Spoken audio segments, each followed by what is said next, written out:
From the Times and the Sunday Times, this is The Story. I'm Manveen Rana. 6 years ago, Hong Kong was in the throes of explosive pro-democracy protests and a violent police crackdown.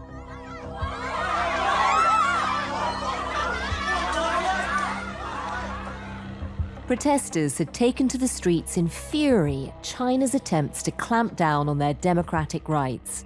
Marching toward government headquarters, some in yellow shirts, others carrying yellow umbrellas. They've become symbols of a pro-democracy movement in Hong Kong. At the centre of those protests was the 6-foot, bear-like billionaire media mogul and British citizen Jimmy Lai. They are tearing up the basic law in front of the world. How can we trust what they say? This will destroy Hong Kong. Like so many of the protesters, Lai was arrested and put on trial. And as that trial concludes next week, he could be facing life in prison. But might the UK government be able to save him? Keir Starmer's latest comments saying it's a priority for the UK government. We are concerned by reports of Jimmy Lai's deterioration in prison. Could Donald Trump intervene? I think talking about Jimmy Lai is a very good idea. We'll put it down, or we'll put it down as part of the negotiation. Or is this the end of the road for Jimmy Lai and the death knell for democracy in Hong Kong? And what does it say about the UK? Will its attempts to rebuild relations with China trump its duty to citizens abroad?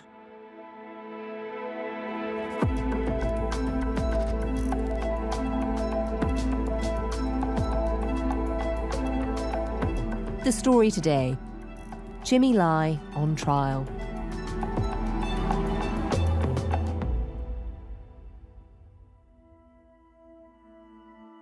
Would you mind starting by introducing yourself to our listeners?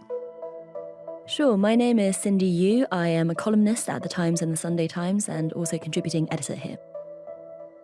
And Cindy, China is a country you know well. Yes, I was born there in the mainland, and I was there until the age of 9. Tell us about somebody you've recently been writing about. Tell us about Jimmy Lai. So he's a tycoon turned activist who has basically been a pain in the backside for the Chinese Communist Party for decades now, until the party caught up with him in 2020 when he got arrested after the Hong Kong protests. And now he is facing a trial in Hong Kong where he may be facing life in prison. Tell us a bit about this court case. What exactly is he accused of? So he's facing 3 counts at the moment. One is for sedition, publishing seditious materials, which is pretty broadly defined as anything vaguely critical of China. Also 2 counts of collusion with foreign forces. So the prosecutors are accusing him of having lobbied for foreign governments and authorities to sanction China as a result of its crackdown on Hong Kong. Basically, the meetings that he had, and he did have some with senior officials in the Trump administration back in 2019, and then also on the things that his papers published, because he was a media tycoon. He ran 2 very well-known papers, one called Next Magazine, a weekly, and Apple Daily, a tabloid. And it was basically the contents of those that is now getting him in trouble as well. It sounds awful, collusion with a foreign power, but if you think about what newspapers publish every day, none of that sounds particularly unusual. What is he really in prison for? What he's really in prison for and facing trial for is basically being a dissident. So before the British withdrew from Hong Kong, it gave the city some semblance of democracy. We will leave Hong Kong incredibly prosperous. We will leave it very stable. We'll leave it with one of the lowest crime rates in the developed world. We'll leave it with a very good administration of justice system. It wasn't full democracy, but it was partial elections and things like that. And the deal that Margaret Thatcher struck with the Chinese was that that would be kept in place for at least 50 years, called One Country, Two Systems. We clearly must have freedom of speech, freedom of press, freedom of association. These are fundamental freedoms, freedom of religious worship. These are fundamental freedoms, and they must continue. because in mainland China, that was not the way that they politics didn't have the worked. same semblance of democracy, not even a pretense of it. Exactly, but they were still nominally one country. So Hong Kongers have been freely speaking, critically minded throughout all of these decades. But in 2020, the Hong Kong government brought in the national security law, and that basically brought the city closer to the mainland way of doing things, such that what was okay to say and publish and do beforehand no longer was. He's been in prison now since 2020. I mean, what are the conditions like? Most of those almost 5 years now, he's been in solitary confinement. He is now in a small cell, not air-conditioned, and in Hong Kong, those summers can get very, very hot and humid. He's diabetic, he's 77 years old, and he gets about 6 books a month. And those who know him say that he's been reading a lot of Catholic theology because he converted to Catholicism in the 90s. So he's become very ascetic by the sounds of things. They say that he's lost a lot of weight. You know, he used to be quite a big guy. He was tall, so he didn't really look round, but he was a big guy. He was a big presence. But now it seems that he has thinned out. And for Jimmy Lai, in his tiny cell, when does he find out his fate? I think it's really hard to know because the case has been extended and adjourned so many times now. It was adjourned for March. This week it has resumed again. So the prosecution and defence are giving their closing arguments, which might take a handful of days. And then the verdict will come. And judges have said possibly by October. And when a decision comes, I mean, what is he potentially facing? He is facing life in prison, which is an extraordinary sentence for speech issues. To understand why this case has become so totemic and why this is a character who holds such sway and why so many people are interested in it, I suppose we really have to understand a bit more about Jimmy Lai. So take us back. Give us the origin story. Where does Jimmy Lai begin? So he has had a fascinating life, in some ways archetypal, but kind of archetypally extraordinary, if you see what I mean. He was born in Maoist China. His family had been quite well-to-do business people in the south of China, but under communism, they lost their wealth. There was land redistribution, property redistribution, and rich families like his were no longer popular. And so his family's wealth basically were totally taken. His biography says that his mother was a second wife, essentially a concubine of his father's, because the primary wife couldn't have babies or didn't have a son. So born into this really weird feudal system where he wasn't quite the top kind of branch of the family. His father then left to go to Hong Kong when Jimmy was very, very young, I think about 8, to go make his own career, leaving the family behind. And it was an impoverished childhood. He used to collect scraps of tobacco from the street, unsmoked cigarette butts, re-roll them into new cigarettes and sell them. You know, that was the kind of entrepreneurial child that he was. Yeah. And it sounds like he got mixed in with the gangsters quite a lot because he wanted to make a life for himself. And at the time, gangsters used to control the major ports and train stations. So he was in Guangzhou, a southern Chinese city. And so he got a job there portering luggage for travellers. And he was 10. He was literally a child. He was holding luggage, getting some money, pocket money for it. And it was one of these travellers, so he says in a later interview, that gave him half a chocolate bar as a bit of a payment or a tip. He'd never had chocolate before. He ate it. He was like, this is life-changing. And it was so tasteful. It was amazing. So I asked him, where are you from? He said, Hong Kong. I said, Hong Kong must be heaven because I never taste anything like that. If his father's departure wasn't enough to seal Hong Kong in his mind, I think this must have done. So by the age of 12, he stowed away to Hong Kong by himself. That triggered my determination to go to Hong Kong to escape. I was put in the bottom of the fishing trunk together with like maybe 100, maybe 80, I don't remember. And everybody vomiting because, you know. He finds work as a child labourer in a garment factory. Doesn't seem to reconnect with his father. I'm not sure he wanted to by that stage in any case. But he makes himself into the success case by the age of 28, or at least he thinks, because he doesn't actually know what year he was born. Such were the kind of bizarre, chaotic times that he was born in. But he thinks around the age of 28, he bought his own first factory.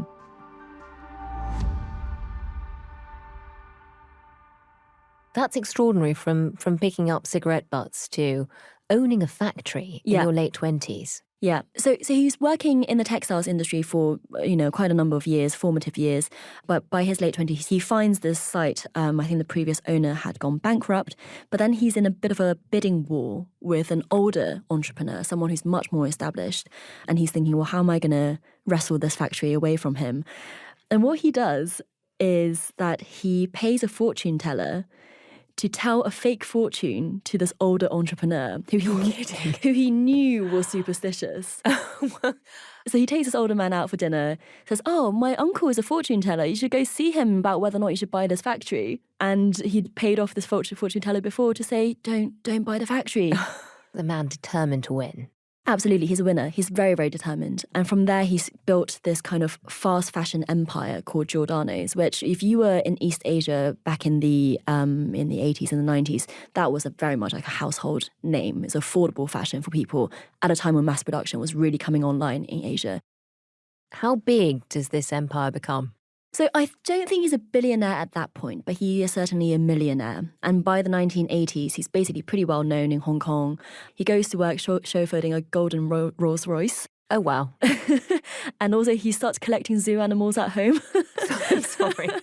It's a man who isn't ashamed of his wealth. He's not going to hide it. Exactly. I think there were like peacocks. I read about a bear, which he fed cream soda to. But so it was very gauche stuff. And the Westerners who came into contact with him at the time said he was a classic Chinese tycoon in the sense that it was just all quite crass and show-offy. So he was, he was known as kind of one of the local crazy rich Asians.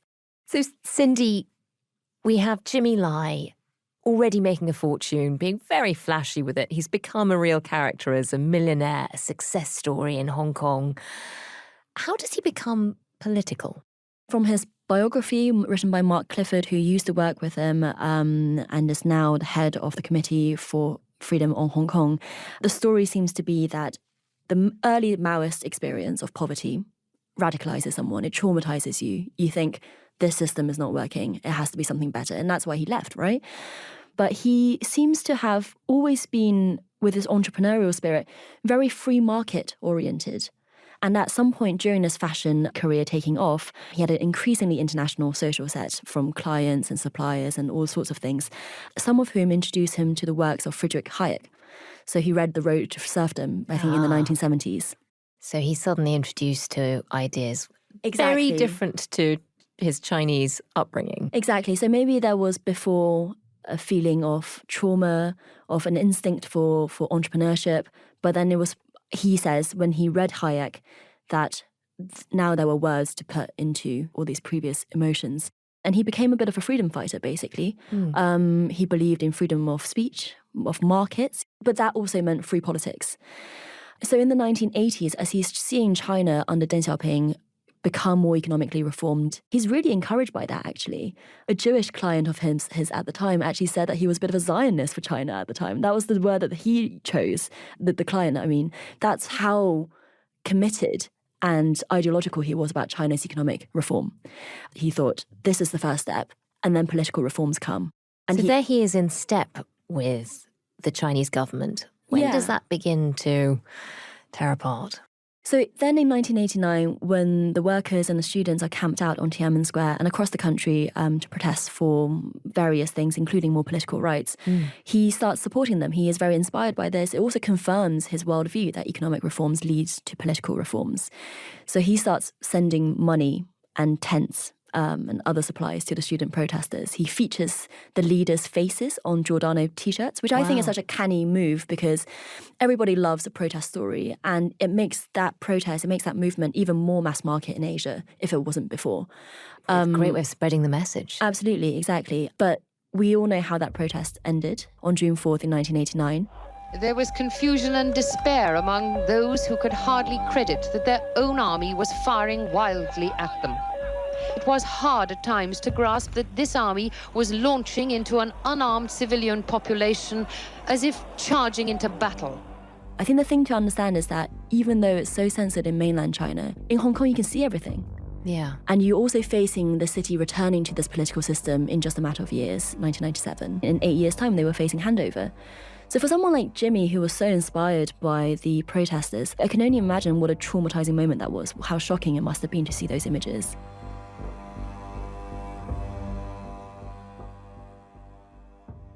He later on said at one point, it was like he left China and he didn't really think much about China. But then when that happened, it was like his mother calling out to him again in the dark to say, these are your roots. You can't escape this even if you try. And he started becoming very, very political from that moment on. That really is a fulcrum point for him. Everything changes. There's a sense of calling, a sense of mission. What does he do with it? Within a year, he's founded Next Magazine, and within 6 years, he's founded Apple Daily. So he turns his back on the clothes empire. He tries not to immediately. They are still going very, very well, but he wants to do more than that. He wants to do more than just sell T-shirts now. And the publications have always had this mission of bringing this kind of pro-democracy political message forward. But again, and here's the entrepreneurial part of him, wrapped in really kind of scandalous political and celebrity gossip. So it's like the Sun mixed in with the FT or something. That's such a bizarre mix for a Western audience. It had a political message, had a really strong political identity, but it was also really happy to go really low. And Sebastian, his son, later said in an interview that Jimmy used to always say to him, it's like folding a dumpling. You got to mix the green veg with the red meat so that people will eat it all. Oh, that's so smart. And he not only created this media empire in order to get his message out, he also sort of becomes a part of it as a writer. Yeah, he does. This is a guy with main character energy, as we would say. He was never going to just be this hidden figure behind the scenes. Yeah. So he gave himself a column in Next Magazine where he got into trouble quite a lot for what he wrote. And he was not shy with his language. The thing that got him most into trouble was in the 90s when he described the Chinese premier, Li Peng, who was the one who ordered the Chinese army into Beijing on the Tiananmen protests evening. He called him, can I say on this podcast? I think you just have. He called him which in Cantonese, and I'm not going to try to say this in Cantonese because my Cantonese is not very good, but he called him which in Cantonese means literally turtle egg. Very crass way of describing a Chinese leader. And utterly unheard of. And remarkably brave, because although he's in Hong Kong where you have so many more rights, as you were saying, it's knowing that those rights are about to come to an end. There is a finite moment on this freedom that he enjoys. Yeah, and you can piece together and wonder whether or not he started making preparations for that, in a sense of he became a British citizen in the early 90s, knowing that handover was coming. He converted to Catholicism in the 90s as well. You do wonder if those things are the marks of a middle-aged man who thinks my life is about to change.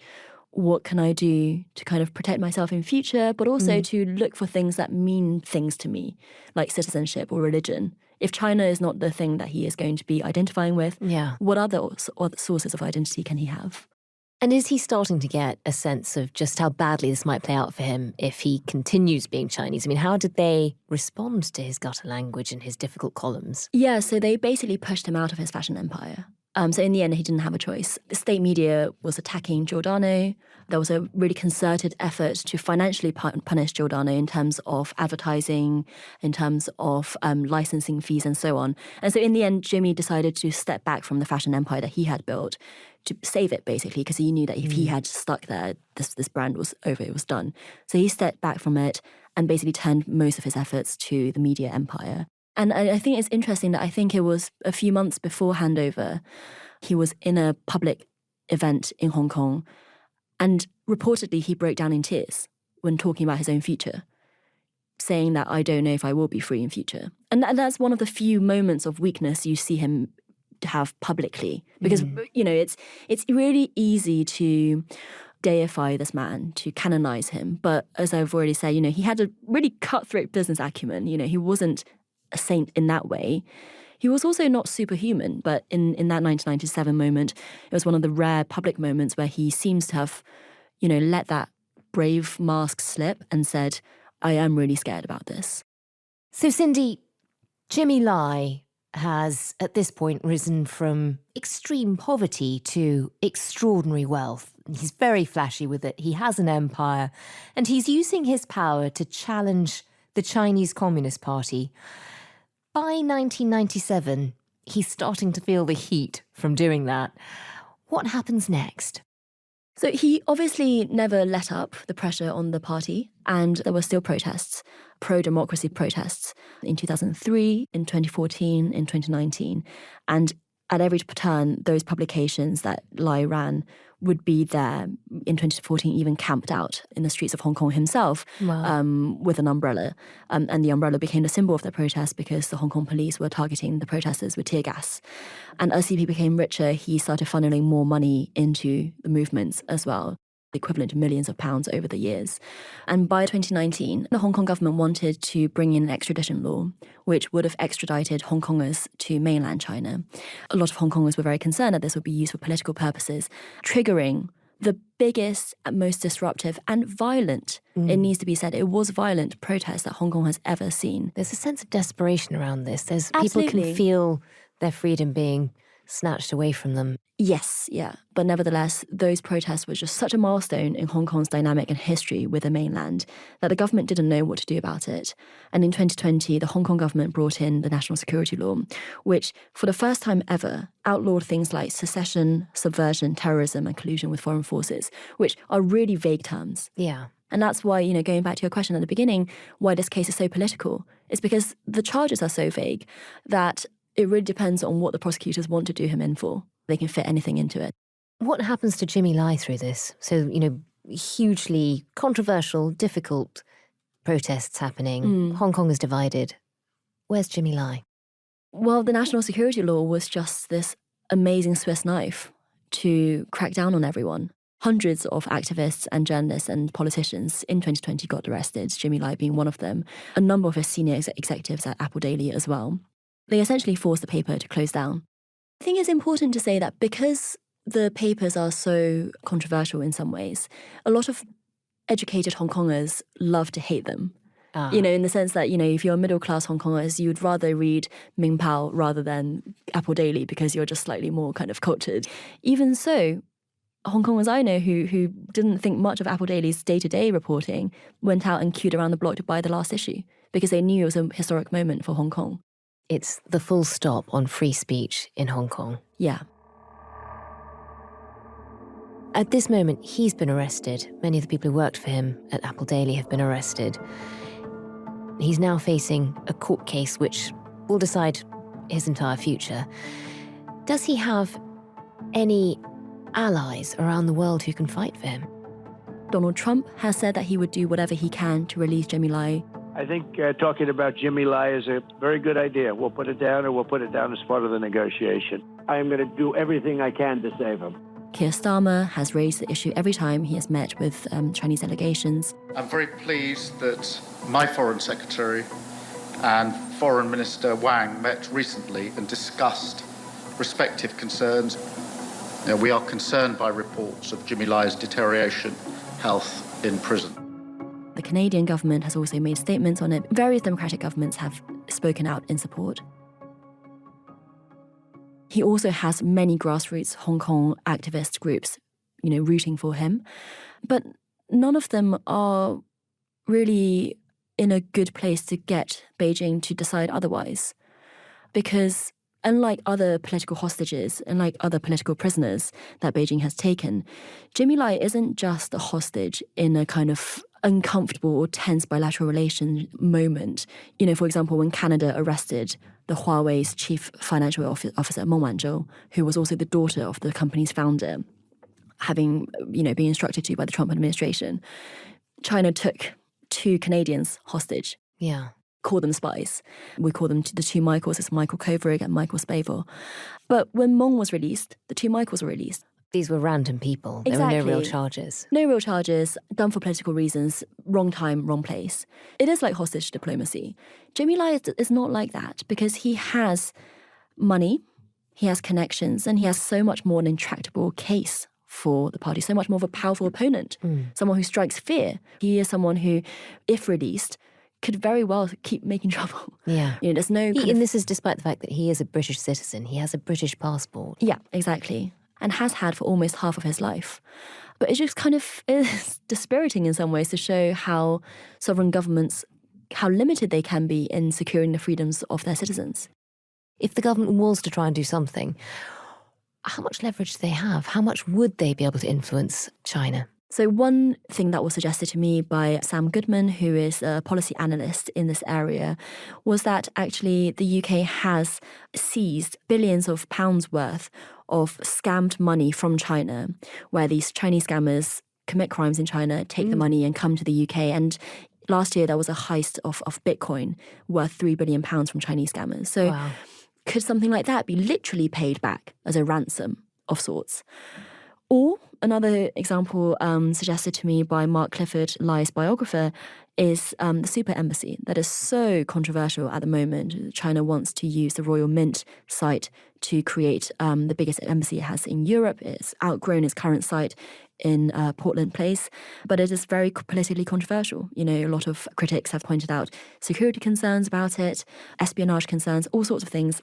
But Mark said to me, what if you had a bit of a quiet deal? We'll let the embassy go ahead. You let Jimmy go. And when I said to him, I think politically that would never satisfy voters in the country who are, generally speaking, still quite sceptical of China. Mark had a really interesting example from the Cuban Missile Crisis, where a secret deal had been done with Cuba to remove missiles from Turkey by the Americans.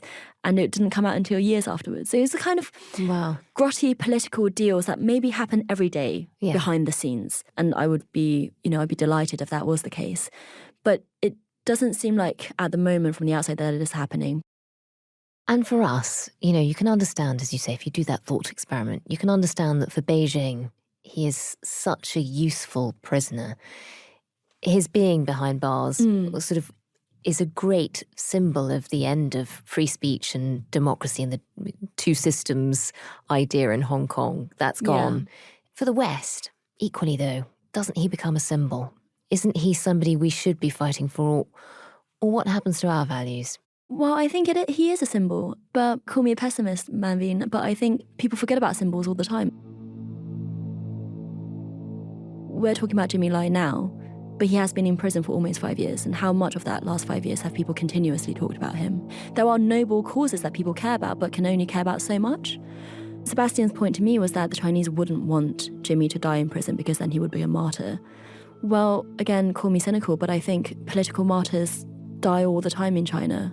And yes, of course, they inspire people and they are a black mark upon the CCP's record, but they are still dead and people forget about them afterwards. So I guess I'm quite cynical about how much this kind of adulation coming from the West, genuine as it is, will really help his case.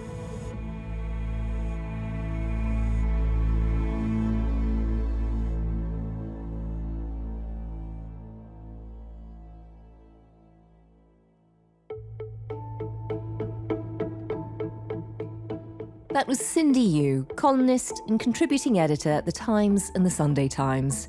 The producer today was Olivia Case. The executive producer was Kate Lamble. Sound design and theme composition were by Mal Lassetto. Thanks for listening. See you again soon.